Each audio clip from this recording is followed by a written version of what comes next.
Welcome into Mississippi State Live on the Voice of College Football. Andrew Miller and Christian Ballard here on a Thursday evening. And it is call-in show time. We haven't done a call-in show in a few weeks now, but I had the opportunity to open up the StreamYard link once again. I can't say open up the phone lines because they're not phone lines, but let people come and be a part of the stream tonight. So if you have any thoughts on the Bulldogs, any thoughts on the SEC schedule that's being revealed right now, coaching staff changes, transfer portal, all SEC teams. Those are all the things we're going to hit tonight on the stream. So if any of you have interest in talking those things, you can join the link in the stream. We have a link pinned to the top of the chat. We also have a link in the description of the video. Just click the link, have your camera turned off. We'll bring you onto the stage and let you talk about whatever you want to talk about if you've got thoughts for Mississippi State football. So that's going to be what we do tonight. For those of you tuning in, if you could leave us a like on the video, subscribe to the channel if you are not already, turn the notification bell on so you do know when we do go live. And please, of course, we would appreciate it if you could share the stream, tell people about us, all that great stuff. Christian, how's it going? It's going great, man. Ready to talk up the 2026 schedule for Mississippi State. And obviously, they got the reveal on the SEC network right now. Really curious about all these other teams because what does stand out to me, and maybe we could get into it a little later, but I noticed that they moved the Egg Bowl up another day this year, like they did last year. This year was on a Friday as opposed to Thanksgiving Day. They have put it now on Saturday for rivalry weekend next year, and I don't know if that's where we want to start tonight, but I think that's probably a big thing that stands out to me is just they keep moving the Egg Bowl for sure. Well, we can get into that more later. I think they typically announce the Egg Bowl just on a Saturday date. And then in the past, there have been times where it has been said it's going to be a Saturday and then it's not actually on a Saturday. Yeah. They've done that a few times. I don't know that they've settled that it's going to be Black Friday, Thanksgiving. It may be on Saturday, but I wouldn't write that in stone just yet.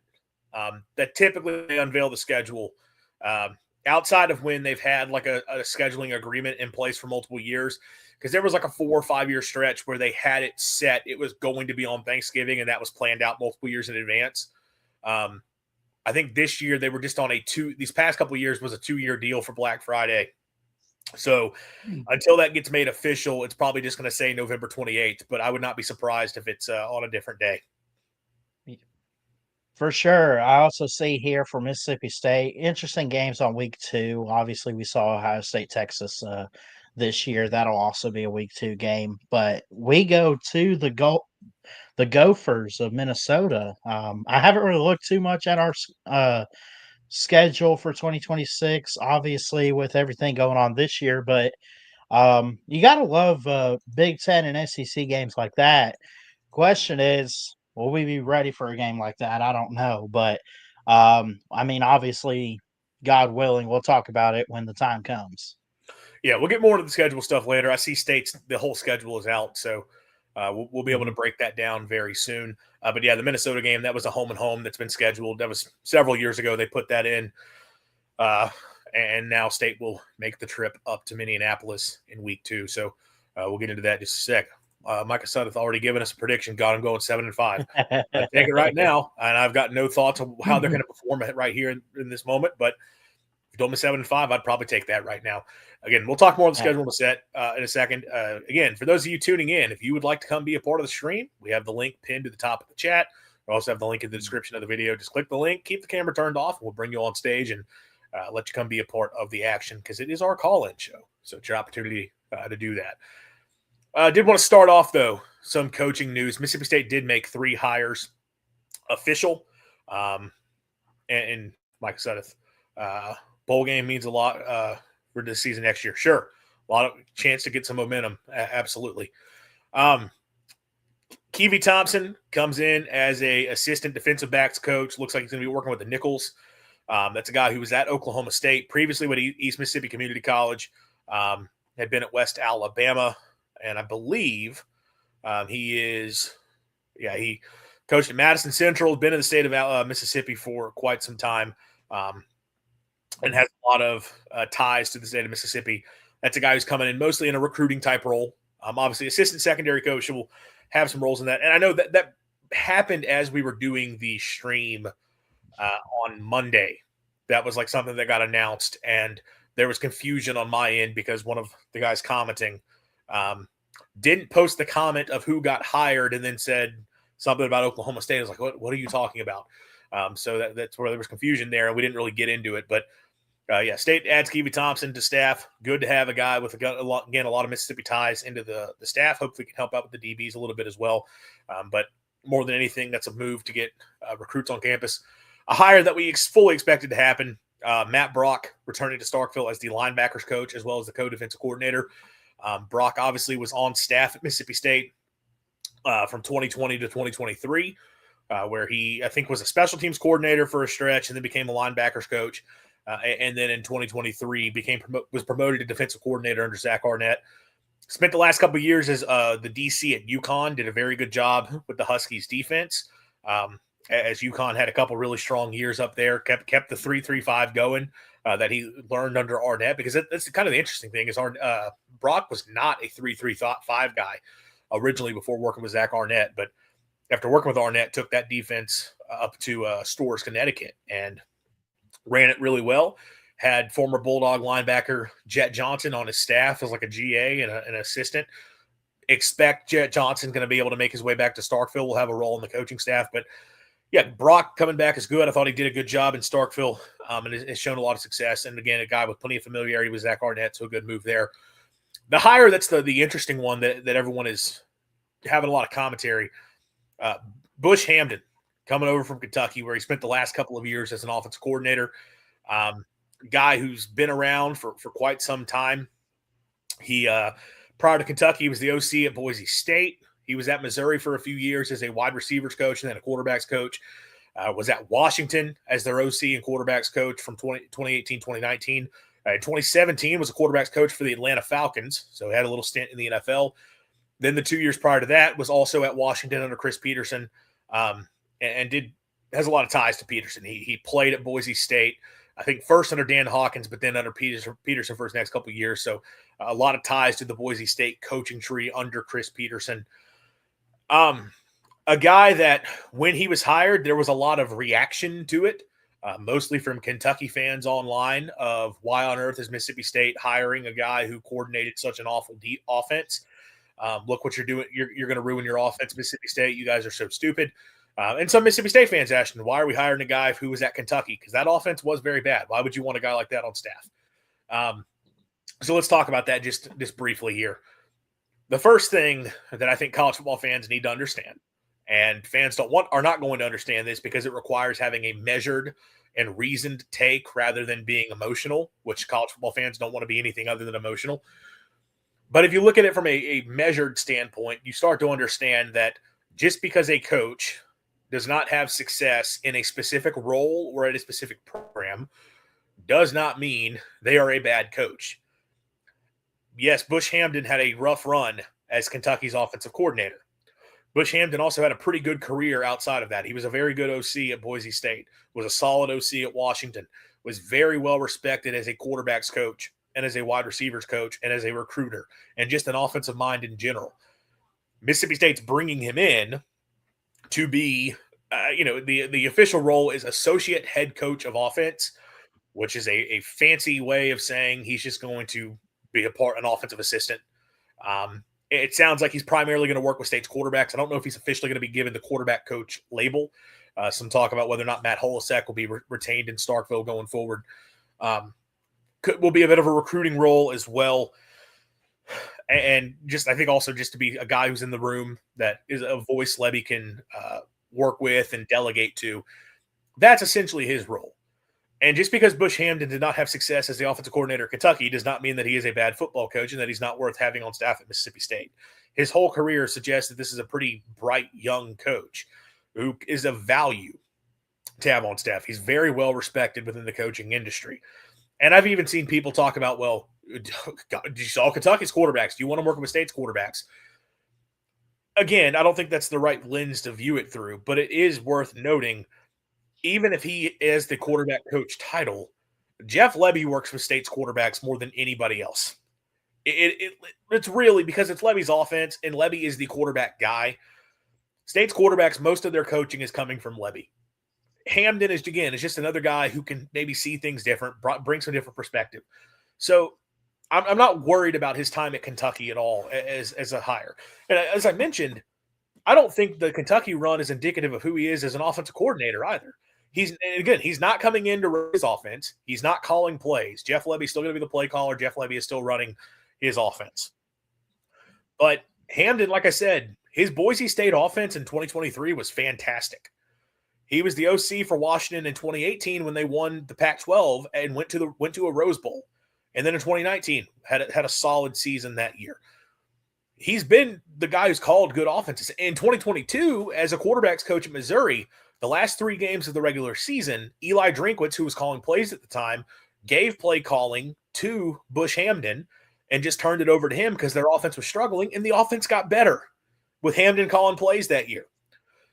The guy actually seems to be a pretty good play caller, I think, overall for his career. And when you look at the way that Kentucky's offense has performed year after year, or at least did perform year after year in the Mark Stoops era under multiple OCs, I think that's more indicative of a Kentucky problem than it is a Bush Hamdan problem.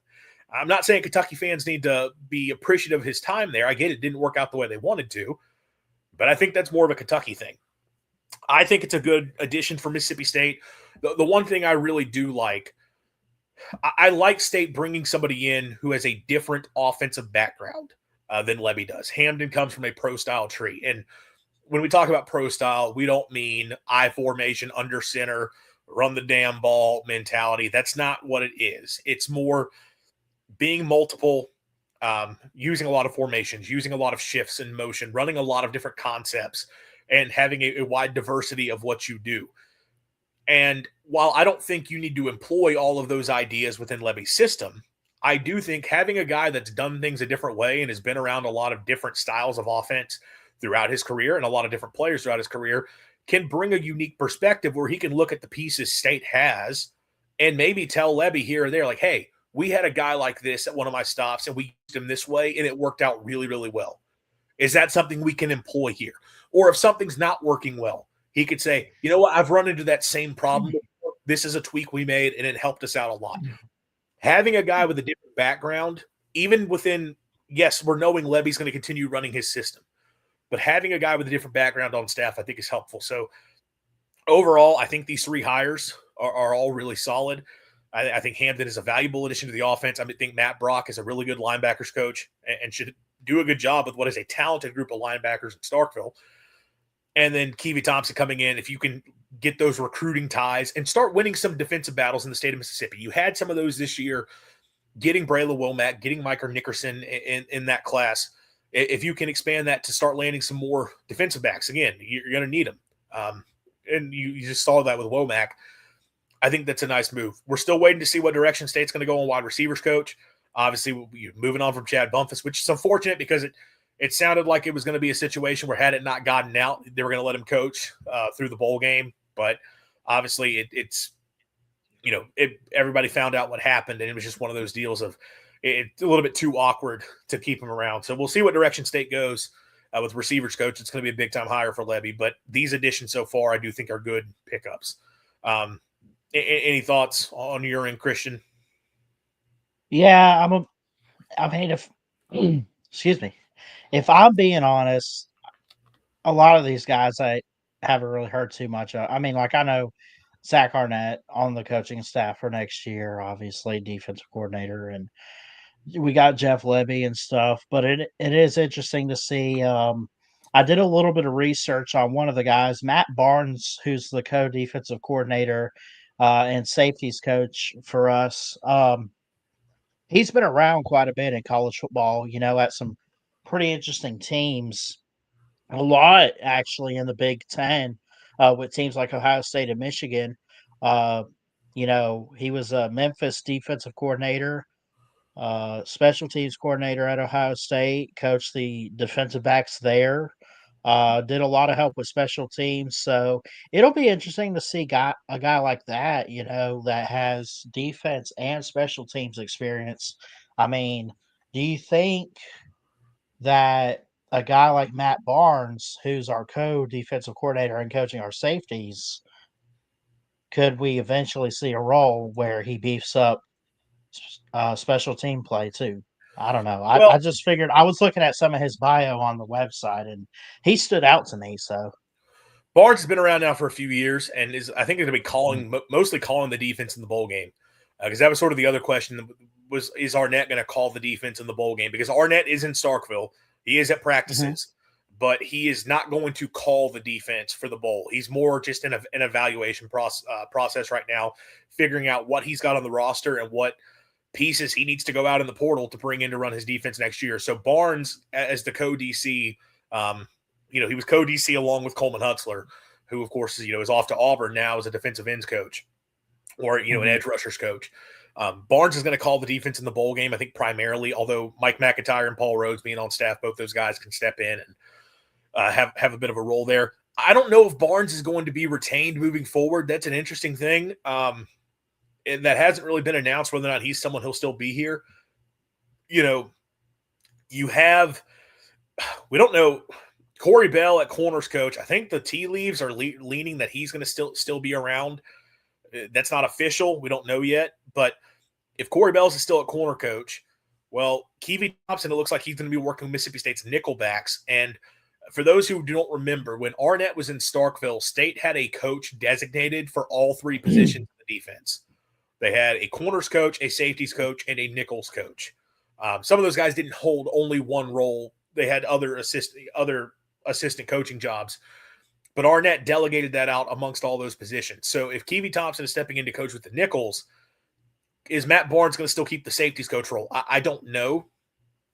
I guess that's one of those things where Arnett's going to be figuring out if Barnes is a guy that he wants to keep on his staff over this next month leading into the bowl practices. You bring up the special teams coach thing. That is interesting because I don't know if Cliff Odom is going to be retained. We haven't really heard anything as to whether or not State's going to keep him, but special teams have not been great for State this season. Do you want to make a change there? Could you just put Matt Barnes in that role and keep him there? We'll see. We expect David Turner probably going to be changed, either stepping down entirely or moving to an off-field role. The expectation of Mississippi State is going to have a new defensive line coach next year. That's sort of who steps in at D-line coach, again, once that gets made official, and then whether or not a change is made at corner are sort of the big questions. And then obviously wide receiver coach. And we did have a question, what happened with Chad Bumpus? I know he got fired, but is there a backstory to it? I don't know any backstory. I don't know what happened there, what led to the decision. I talked about this a lot on the Monday show. We probably went about 15, 20 minutes just talking about moving on from Chad Bumpus and what that means. I at first speculated, okay, does Lebby want one of his guys? Because Lebby runs his own specific system. Does he want someone that, is going to know the finer details of how they do things, which one didn't make a ton of sense looking back because Bumpus had been on staff for 2 years. Like if this was something where in the first year, Lebby realized Bump couldn't coach that type of stuff, he wouldn't have retained him for 2025. He would have already have made a change. Two, when you look at the guys Lebby has had as a receivers coach throughout his career, it's not been guys that he has familiarity with. He's not had receiver coaches that he had coached with previously at all of his other stops, which means that he's had no problem stepping in and having a receivers coach that doesn't have familiarity with his system. So that's not like a necessary thing for what he does. So then the question becomes recruiting. And that's kind of been where the big debate has been, that is Bumpus really a good recruiter as much as I think fans believe him to be? Does he deserve credit for some of the players you've had that have stepped in, guys like Anthony Evans and Brennan Thompson, both of whom are portal additions that had ties to Jeff Lebby? Kevin Coleman, is that a case of Jeff Lebby getting that guy versus Chad Bumpus getting that guy? Who's ultimately responsible for – is it a case of those guys being really talented players who just got put in the right system and Lebby's offense are why they're blossomed, or did Bumpus coach them up? I'm not saying one way or another. I genuinely don't know. And I feel most people view it as a recruiting thing, and that Bumpus has not had enough wins in the recruiting and development department because, to be fair, State's receivers that have been successful now over the last couple of seasons in Bumpus's tenure have been guys that either transferred in, and again, we kind of think those guys are tied to Lebby, or we're already on roster. Because even if you go back to Bumphus's first season, Tulu Griffin and Xavier Thomas were both Mississippi State guys already on the roster. And Tulu at that point was very much established as a very good player. Xavier had not yet shown it yet. So I'm sure Bumpus had something there. But again, there was a natural talent ability with him as well. Nobody else in that receiver room really did much of anything that season. Then you look last year. Kevin Coleman steps in as a transfer, has a really nice year. Now, Mario Craver, Chad Bumpus got Mario Craver. He deserves credit for landing him. And it's not Bumpus's fault that Craver hit the portal. That's Mario Craver's problems. And the problems Mario Craver ran into off the field at Mississippi State that led to him really not playing down the stretch, and then ultimately chooses to go to the portal. And has he figured things out at Texas A&M? We'll see. I mean, I'm not trying to dog the kid. But, Bumpus got a talented player to Starkville, and things didn't work out. Kelly Akari, who's ultimately responsible for getting him on campus because he ended up being a solid player for State last year. This season, though, you're 3 years into Chad Bumpus, and really none of the guys he had recruited as receivers were impact players for State. It was Brennan Thompson and Ant Evans, 2 transfers, both with ties to Jeff Lebby. So, and I'm not trying to dog Bump here. Believe me, I don't want to take a knock on a guy who is Mississippi State through and through, is an all-time program great, a guy who loves Starkville. I would not have made this change. All I'm doing is trying to get into how I think this would have ultimately happened, why this happened. I think it was related to recruiting, and I think Lebby ultimately feels we have to get someone in here who, 1, is going to win more recruiting battles, and 2, develop those players once they're on campus.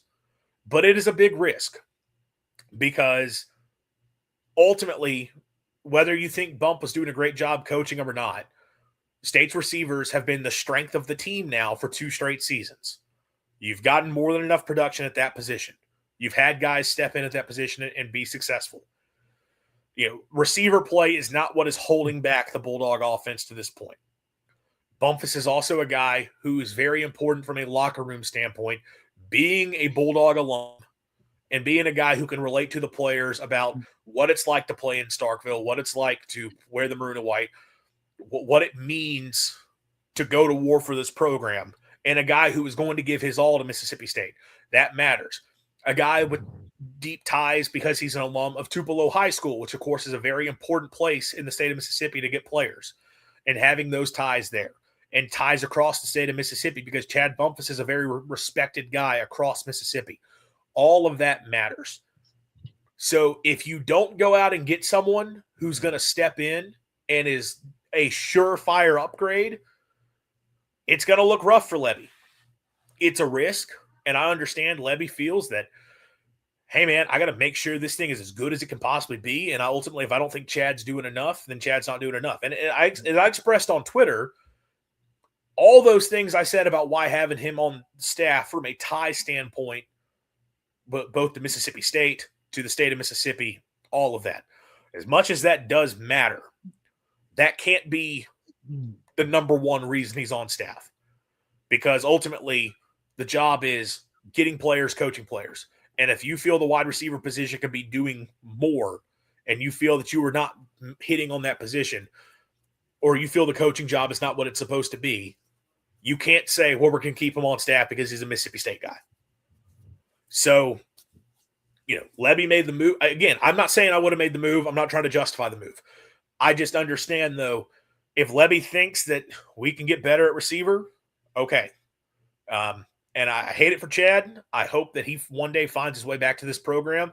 I hope that Chad Bumpus has an awesome career, and one day we're talking about him as Mississippi State head coach. That would be incredible. And I do hope – I know there's been, the talk about could he go land with Mullen. I think it'd be great if he could go back and be an assistant with Dan Mullen. That'd be awesome. But, the decision was made. So I don't know exactly why it happened, but those are some of the things I'm wondering about. We'll close the coaching staff stuff there because we got more we want to get into. But again, for those of you listening, if you want to come be a part of the stream, give us your thoughts. Link pinned to the top of the chat, link in the description of the video. Just click the link, keep the camera turned off. We'll add you in and get whatever thoughts you may have. A couple quick hitters here. First, as well, I'm thinking about it. I do need to give a very important shout out. And that a shout out to the famous Maroon Band of Mississippi State. They have been selected as the 2026 recipient of the Sudler Trophy, which is the highest national honor bestowed upon a collegiate marching band. Essentially, it's an award given to a band that is believed to have been the most impressive with how they've done from an organizational standpoint, from a performance standpoint.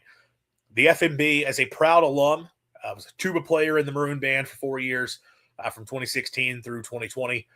Loved every minute of it, and I'm very proud to see them get that award. It's a huge honor for the program.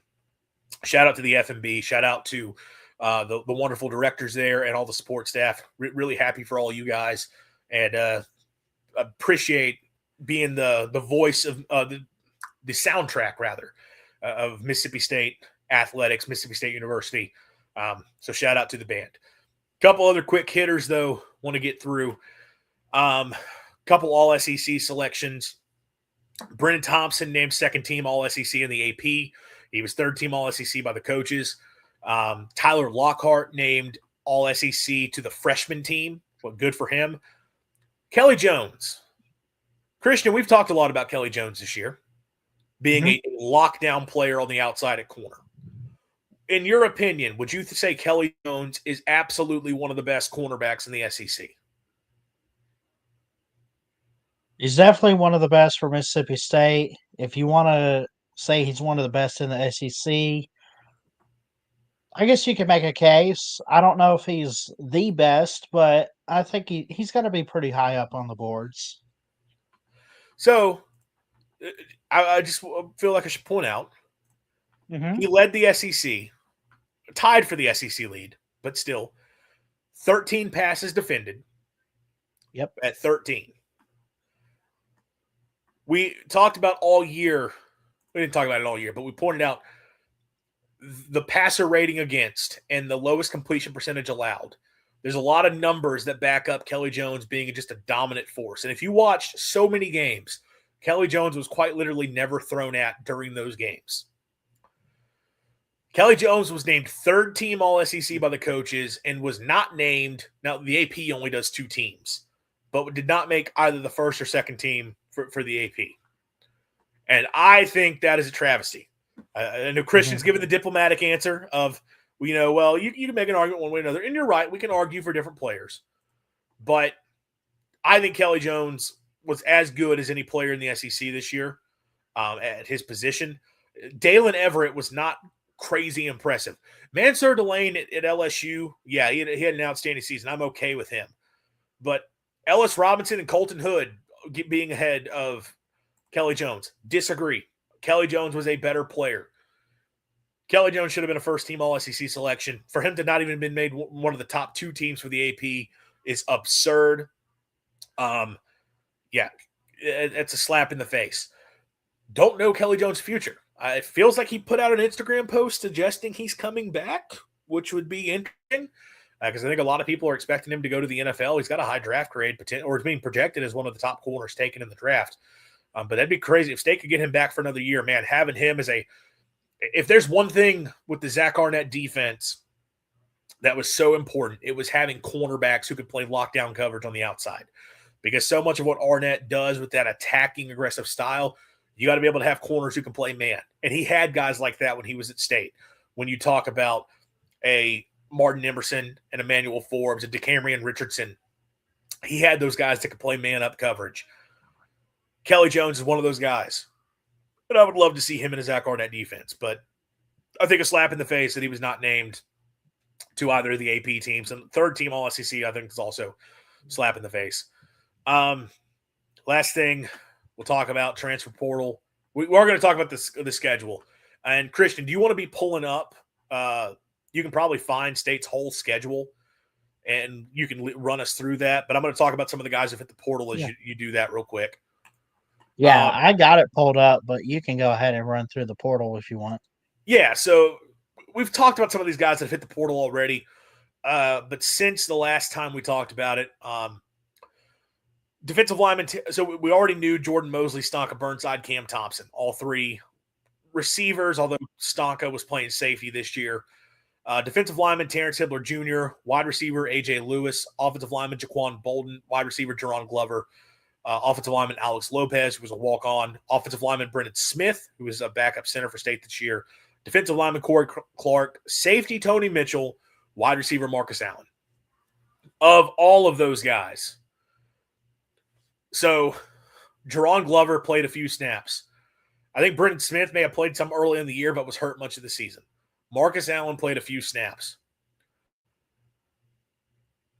Tony Mitchell is the only loss that's significant of those. Very talented player, former 5-star recruit coming out of high school, was at Alabama, had an issue there that led to him being dismissed from the team, got into some legal trouble, had to go play at East Mississippi.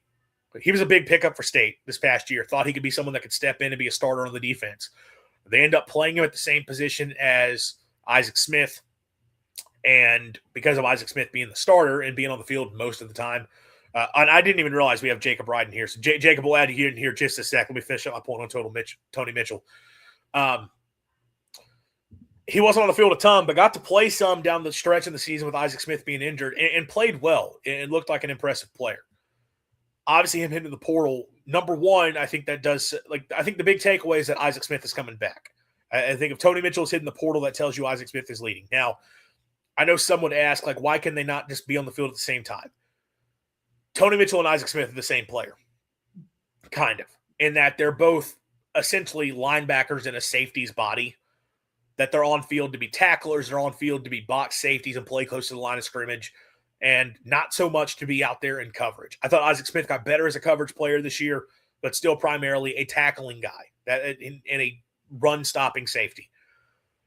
You can't have multiple guys like that at safety on the field at the same time in 2025, 2026. You can get away with one, but when you have multiple guys like that in your secondary, you're going to get picked on. Unless both of those guys are great coverage guys, you can't put them on the field at the same time. This is not a case of, we'll just move one of them to another safety spot. That's tough to do because, again, you got to have guys who play. Your other safety guys have to be coverage players.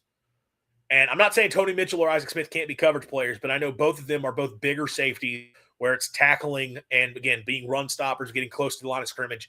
That's their primary role. So I'm not saying, I would love to have Tony Mitchell be a great depth piece to have and someone that would be a part of the rotation. But I understand why he's moving on because it's tough to get him on the field at the same time as Isaac Smith. It's not a case of, well, the coaches just need to figure it out. You really can't put both those guys out there at the same time. It's tough to do. Look, to this point in the portal, you've lost two guys in Jordan Mosley and Marcus Allen who have shown you stuff that makes you think they could be solid, have been contributors at a certain point. Although we were losing Mosley this year regardless. He's having to apply for another year of eligibility. Stonka's the one where people were hoping to see him become something, and we'll see what happens there. But look, this is still a path to try to get him to come back to Mississippi State. I know those conversations are being had, but you have not lost a major contributor yet. I'm sure somebody will announce because that's inevitable. We do know Fluff Bothwell's coming back. That's huge. Fluff Bothwell back for another season in Starkville, so that's great. But no big losses just yet. All right, I've been yapping a lot. Let's bring Jacob in. How's it going? What's up, guys? Can y'all hear me? We can. Yes, sir. Awesome. So I haven't been listening to the stream. I've been busy with something, so I don't know what all y'all have talked about. But I think I heard that y'all have not discussed the schedule that was released yet. We have not. Okay. Well, I just want to make one pretty quick point here. Then I'll be out. I don't have long. But basically, I feel that the schedule sets up very well for Lebby to get a year 4, even with maybe a subpar team. Because you start out with ULM and Minnesota. Feel like those two should be dubs. I think you'd be pretty surprised if you lost either of those. Then you got South Carolina. You don't know exactly how these teams are going to look next year, but I'm going to go out on a limb and say we should be able to beat South Carolina, even in Columbia. Then you get Missouri at home. I don't know. We'll see. Then you get Bama. That's going to be pretty tough. You get OSU. Historically, they're pretty tough. Then you get Oklahoma. Historically, pretty tough. And Texas. Also historically pretty tough.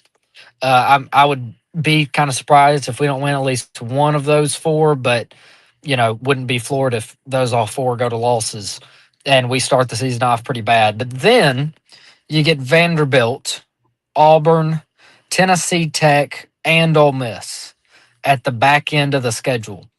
I think we could very well see this team be like, 3-4 or 4-4, and then win out the rest of this year, or even, 2-5, and win out, go 7-5, and win, and Jeff Lebby stay, even with a 5-7 or 7-5 team or a 6-6 team, just because you close out the back half of the schedule really well.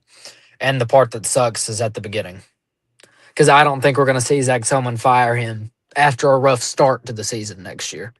I don't see it happening. I see him giving him a chance to build out of it. That's a good. I mean, it's a good point. It is an interesting. Like, it's one of those schedules that sets up like it could be a hot start and then fall back down to earth really hard, but then close strong. But Yeah. that means you got to be able to navigate that middle chunk of like, hey, these are tough games. We might take some losses here, but there's light at the end of the tunnel. We got to get through this and stay locked in and not let that impact the final stretch. Got some more winnable games. Exactly. Yeah, I agree. Now, I think we're going to be really good next year. If I had to, really quickly play it out, I say you beat ULM, you beat Minnesota, you beat South Carolina, you probably beat Missouri at home, you probably taken a loss to Bama. I think LSU is going to suck after all the stuff with Lane Kiffin. I think he's going to be gone in 3 years, maybe 4. We'll see. They paid him a lot of money, so probably 4. But I don't think he's going to last there. Then Oklahoma, probably a loss. Texas, I think you can upset them. Texas has not proven to be that good. They haven't really accomplished that much the past few years. I don't think they have, at least. For Texas, I think you can beat them. Then I think you beat Vanderbilt, Auburn, Tennessee Tech, and you probably beat Ole Miss too. Out of all those that I was giving as a win, I'm sure one of them will not go our way, because I was being pretty generous. But I think we can easily finish the schedule 8-4, 9-3. I think it's very manageable. But if we do have a subpar team, then I think it does set up well for Jeff Lebby to get another year, even with a subpar team that is not up to our expectations. That's certainly a possibility. Christian, what are your thoughts on the schedule here? I think the schedule could set up pretty nicely. I think he mentioned 8-4, 9-3. I think that's if Jeff Lebby coaches this team next year at its absolute best. I think the players, the potential, the talent, everything's there. The question is, how do you manage this schedule? It is kind of difficult. Scroll back up. Let's see. Let's go through this. ULM's probably going to be a win. At Minnesota could be a pretty good win for Mississippi State. I don't know what they're going to look like. PJ Fleck, I believe, is still the head coach there, and he can put together some decent teams early in the year, but then kind of fall off late October, early November. Yeah. So they're not shooting for the stars. Hey, guys, I got to go, but I enjoyed talking to you, and I'll see y'all later. Awesome. Appreciate Thank you, buddy. You joining in, Jacob. All right. Bye.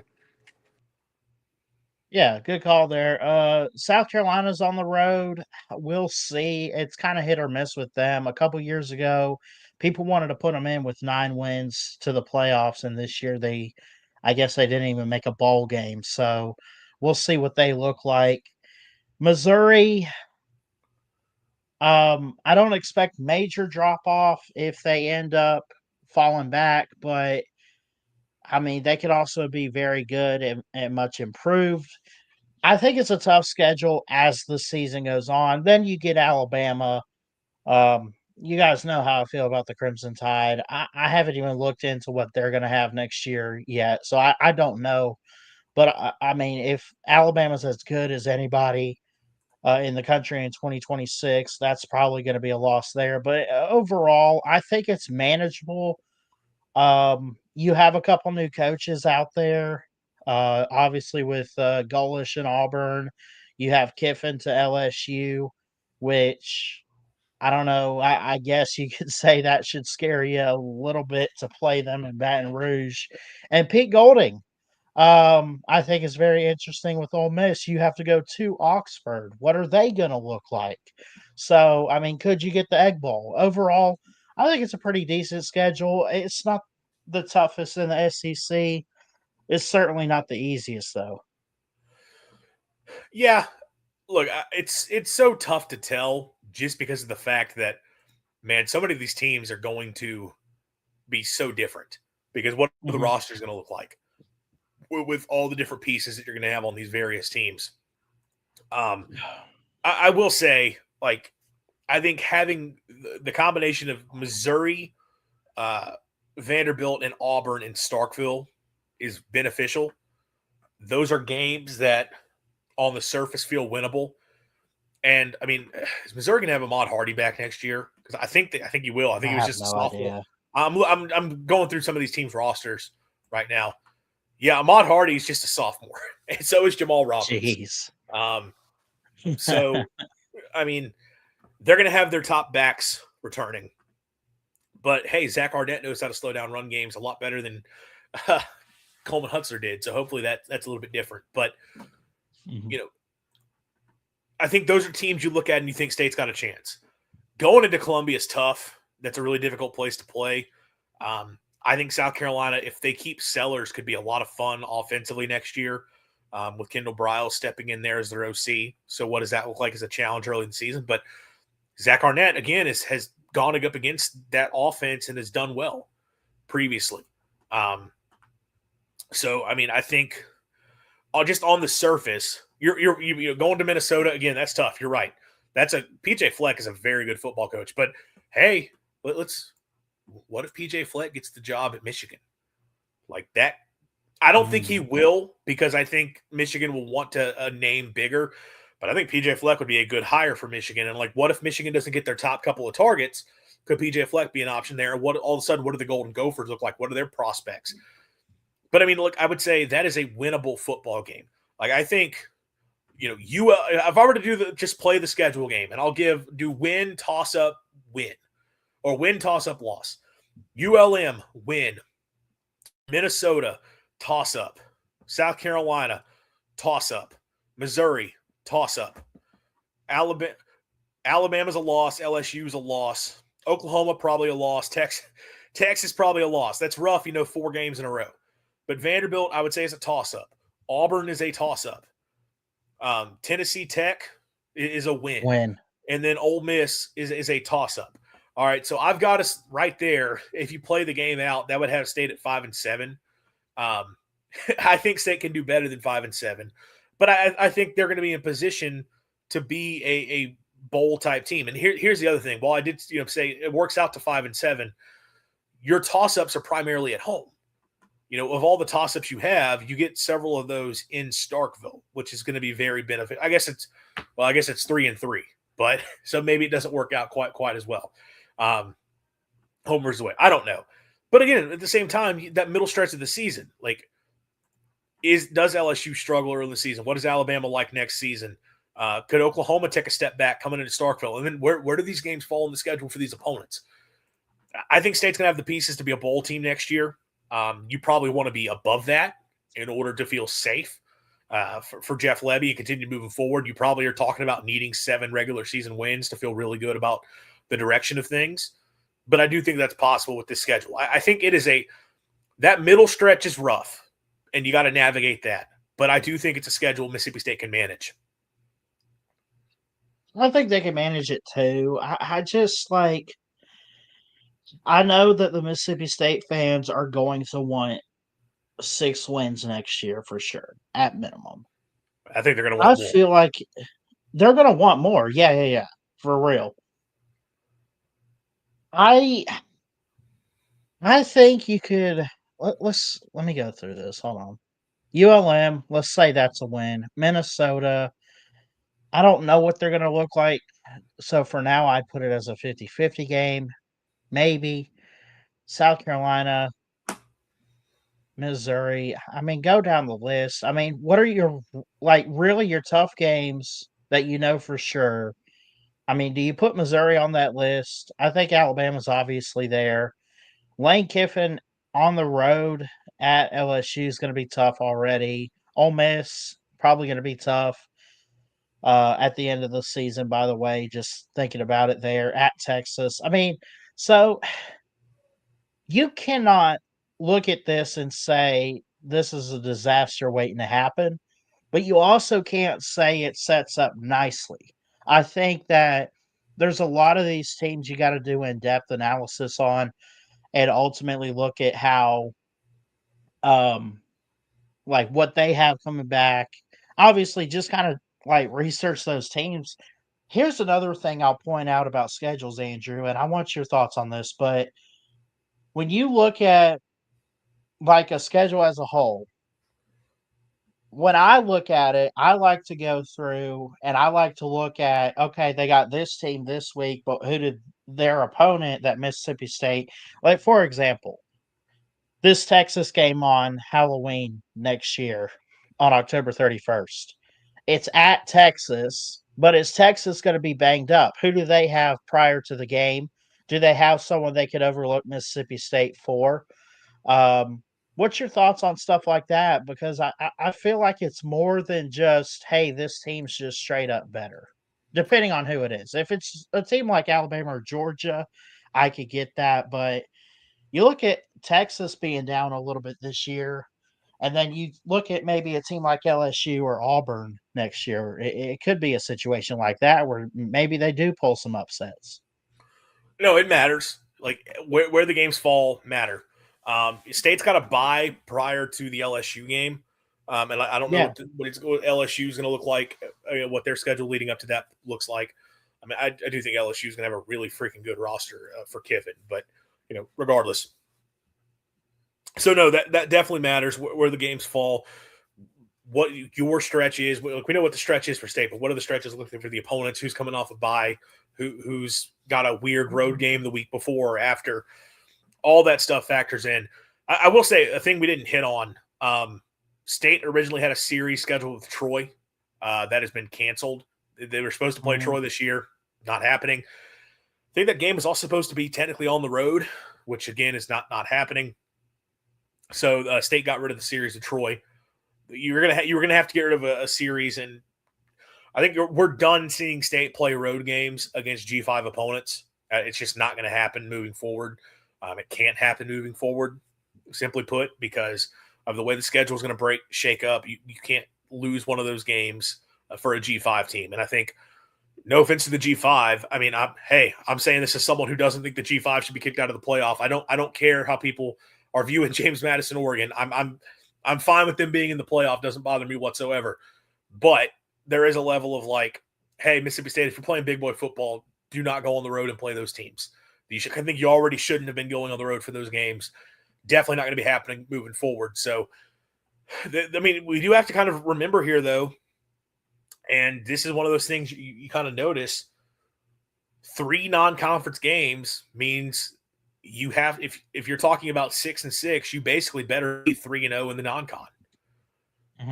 Because you automatically are going to have to win at least 3 SEC games, and I think State's got probably.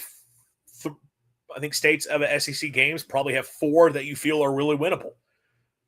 That's what's tough. And again, we'll see Oklahoma coming to Starkville. What do the Sooners look like next year? I have no idea. What are Alabama, LSU, Texas? Are any of those teams going to disappoint? And then you can have a chance to pull an upset? Maybe. I have no idea. But realistically, I'm curious about. I'll throw in. Let's making assumptions that guys like Diego Pavia go to the draft or whatever. How's Vandy going to look too? With Clark Lee at head coach and all. I'm probably being unfair to Vanderbilt. I am throwing them in as a team Mississippi State should be able to beat. For sure. I'm not. That's not me saying Mississippi State will win that game. I'm saying Vanderbilt post Diego Pavia. Yes, even with 5-star Jared Curtis coming in, Mississippi State coming to Starkville post Diego Pavia is a team Mississippi State should be able to at least compete with. They're not guaranteed to win. Maybe Vanderbilt comes in and kicks Mississippi State's butt. I don't know. But that is a team Mississippi State should be able to compete with and have a chance to win. But State's going to have to win at least 3 SEC games. And again, that means you have 4 games where really you got to go 3-1 in those between South Carolina, Missouri, Vanderbilt, Auburn, and no, I guess that's 5. I keep forgetting it's 5 games. 5 games. Again, I'm having to adjust. I'm thinking of an 8-game SEC schedule. You have to go 3-2 between Missouri, South Carolina, Auburn, Vanderbilt, Ole Miss. You got to go 3-2 in those games, at least, because that leaves out. We talked about coming into this year, the Arizona State game, how important it was for Mississippi State. If State was going to have a breakthrough year, they were going to have to beat the Sun Devils. Week 2 at Minnesota, that almost feels like a must-win. Like if you're talking about being able to make a bowl game, you probably have to win at Minnesota, which PJ Fleck, a good coach. We were just talking about it, going on the road for that game, week 2 of the season. It's a good football program. And I'm just on the surface, I'm kind of curious what the Golden Gophers might look like next year. I know they're a bowl team this season. Let's see. Minnesota went 7-5 this year, and they were 7-0 at home, by the way. They're off. Minnesota went 7-5. They scored 23.3 points per game. They gave up 23.4 points per game. Very much a balanced football team. But I know that the scoring's not a lot, but they play good defense. I'm just curious. Quarterback, yeah, Drake Lindsey was a starting quarterback as a freshman for them. So they're going to have a quarterback back. And he was a pretty solid player. They should have their top running backs returning. Receivers, going to lose their lead receiver, but the second leading receiver and actually their top guys in the receiving core coming back are going to lose a tight end, though, is very talented. Most of their top tacklers are guys who can come back. What about guys tackles for loss? Their top guys in tackles for loss coming back.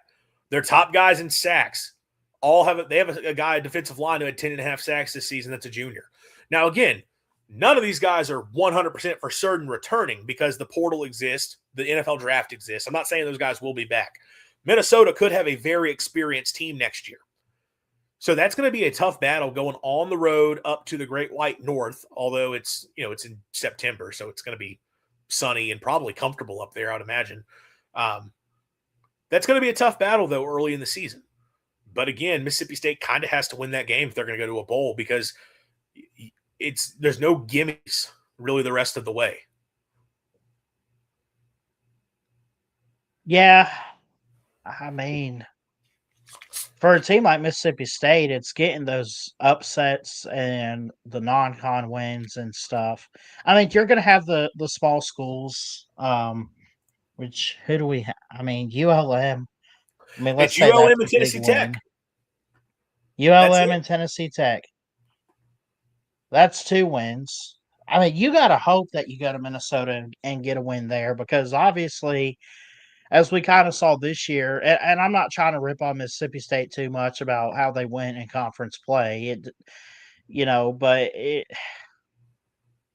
definitely played a factor in their final record and postseason dreams. I mean, it just did. And if this is a team that really wants to make a bowl game, hit 6 or 7 wins, probably 8 if you can, you got to step your game up when it comes to playing these SEC games. I mean, you start out going to South Carolina. Again, a team that we don't 100% know what they're going to look like yet.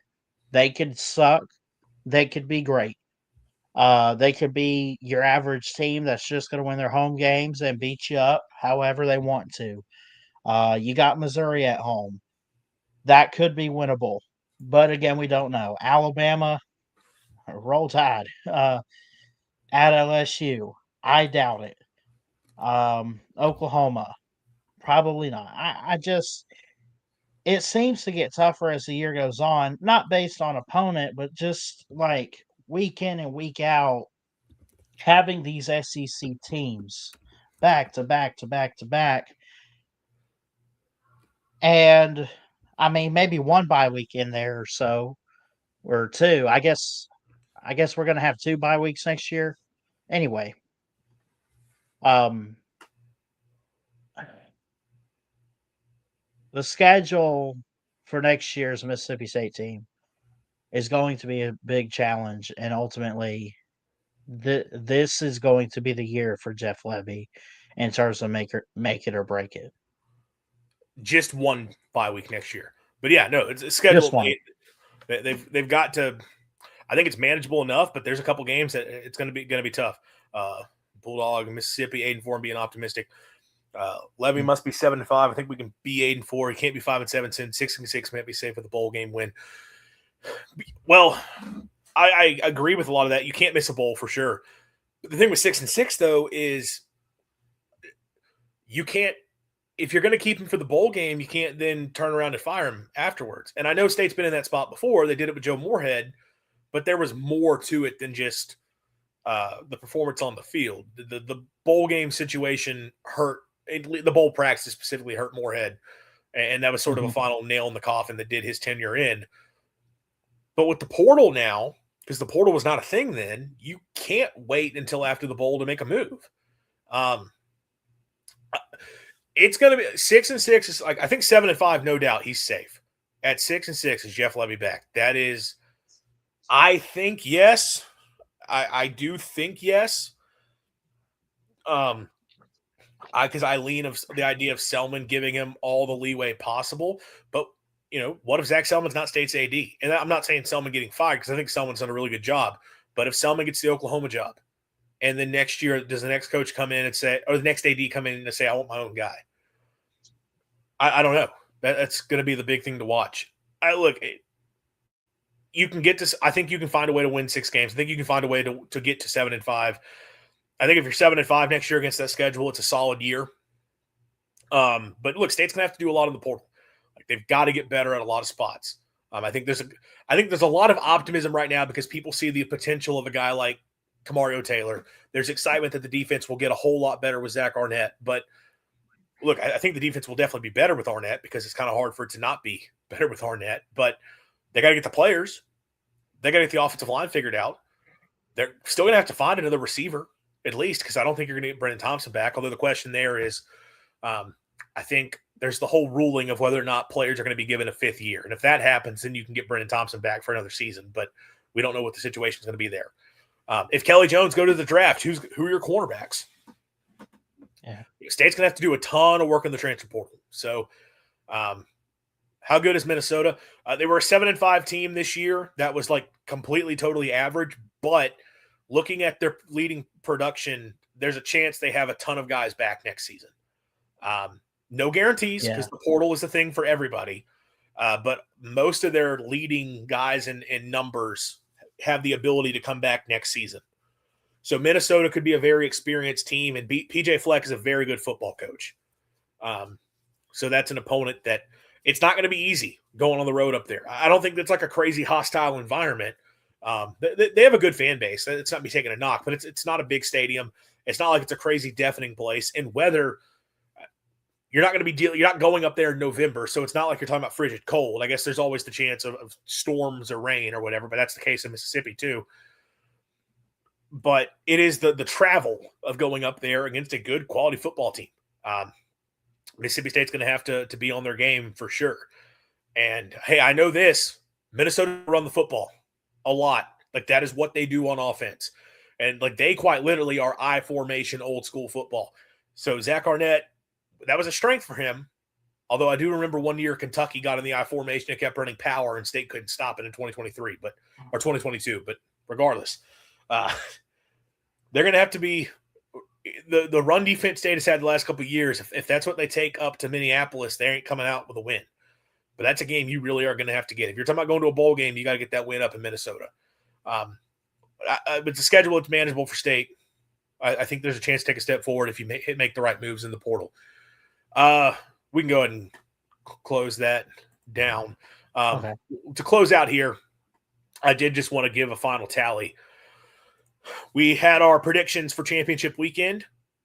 Let's run through how we did on those. So going into the weekend, I had a 3-game lead. I was 88-52 on the season. Christian 85-55.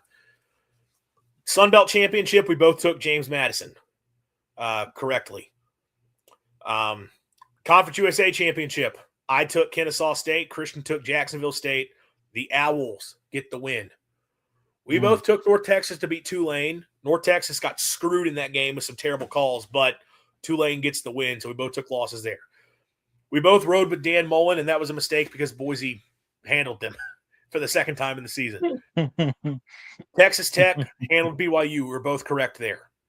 MAC championship game, I went with Miami. You took Western Michigan, so Christian gets one back there. So through those games, believe we were even through those picks.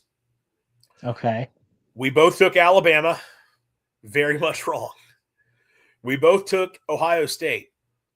Could have been the other way, but both wrong. So the deciding game should have took Indiana right there. Man, I was a little bit surprised, but anyway. The deciding game for the week was Duke versus Virginia. I took Duke, you took UVA. Duke wins the ACC as a 7-5 football team in overtime. A stupid game. Such a stupid game.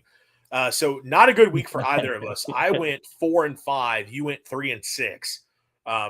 So a poor week of predictions, but that does mean you dropped another game. Final tally on the season, 92-57 for myself, 88-61 for Christian. So I finished 4 games ahead. That's still not bad for me. what was it? 88 and 88 and 61. 61. Hey, I'll take it. I'll take it, man. That's not bad. No, it was solid predictions for both of us. Dirty coming in here. We got to win the toss-up games like Minnesota. Yes. Like, this is the thing. Like,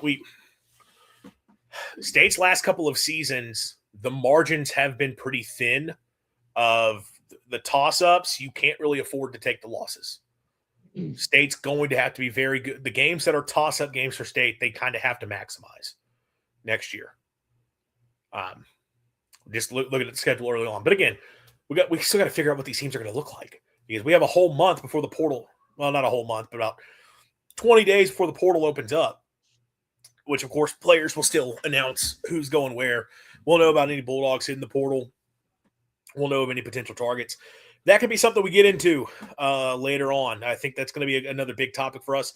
Top targets in the portal for Mississippi State, what positions they need to go after, what needs to be the priority for certain spots, where they need to load up. We'll get into bowl preview stuff with the Mayo Bowl. That's going to be obviously January 2nd. So talk about the matchup with Wake Forest. Hopefully get a Wake Forest guest on to preview the Demon Deacons a little bit, because it's an interesting team this season. And as more staffing news gets made official, when State hires a receiver coach, if anything happens on the defense, we'll certainly break that down as well. Appreciate everyone for tuning in and for being a part of the chat, being a part of the stream. Great to have the conversation throughout. If you haven't already, leave us a like on the video, subscribe to the channel, turn the notification bell on so you do know when we do go live. And as always, swing your sword and Hail State.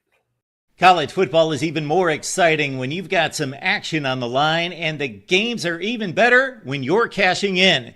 And the Voice of College Football is the place to be to get the greatest value. Start with my picks. 75% against the money line, 58% against the spread, and I've got a 40-plus year track record. 11-0 in the college football playoff for me last year against the money line, 8-3 against the spread. And I'm just the warm-up act. Steve Merrill of Wager Talk is our ace in the hole, show stopper. 7 years with the Voice of College Football, over 30 years in the industry. Steve gives us analysis on all the big games, but you can't miss Steve's weekly under-the-radar pick. 28-12 against the spread the last 3 years. You also get picks from some of our top analysts here at the Voice of College Football, including Corey Bratta, Matt Zemek, and Steve Dace. Check out those numbers. Become a YouTube or Patreon member for just $99 per month. Go to the main channel on YouTube, click join, and then select the betting tier. Do the same thing on Patreon. Make 2025 a winner now.